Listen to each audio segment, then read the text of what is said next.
Who are the architects of the matrix? Can we override them, and if so, how? If not, what are our options? Okay, we needed help. Who are they? Well,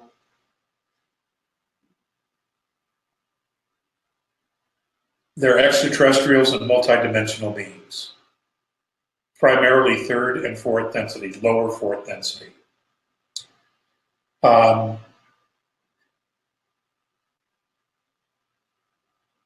It's actually not that hard to do, which is actually a sad commentary in itself. Because if you look at a cult, any cult,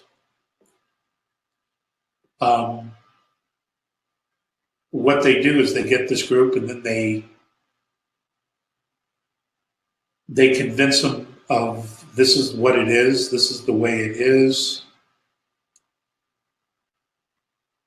You know, I'm definitely no authority on this.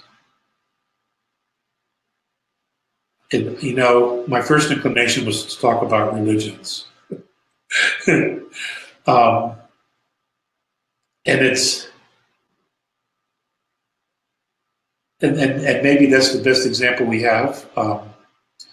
Let's look at government, the deep state, at least here in the United States. They have this mindset that they are the smartest people on the planet, and only they have the smarts and the ability to run the country. And they should be allowed to do it no matter what happens to others, because they're the smartest and the brightest. When in fact, they're literally out of their minds. But you can't change that belief system. But if you were to take that on a much grander scale, and you have this innocent civilization that is trying to get up off its feet, create a society, form an identity, if you catch them at the right time, at the right place, and you come down in your starships and you pretend to be God, a God, using technology to wow and woo and to strike fear into these people.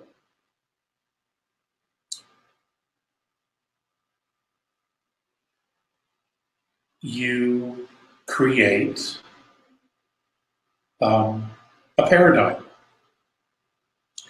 And this paradigm will continue to exist as long as it is enforced.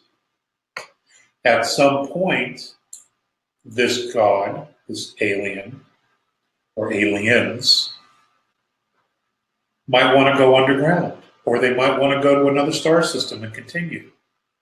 But what they do is they build a structure, an infrastructure of control and manipulation, so that if they leave, when they come back, it still belongs to them, and it's still this matrix is still in place. But you got to have the right people to manage it and operate it in your absence. Now, some of that could be human beings, particularly bloodlines, families. It could also be hybrids, the result of you mating with an Earth woman and bearing children who are ET, or half ET anyway. And you raise them to manage your empire, okay, which is dimensional, which is through thought, through money, whatever structures that you decide are deemed necessary for this race, you put into place. And it's all encompassing, okay? It's all encompassing.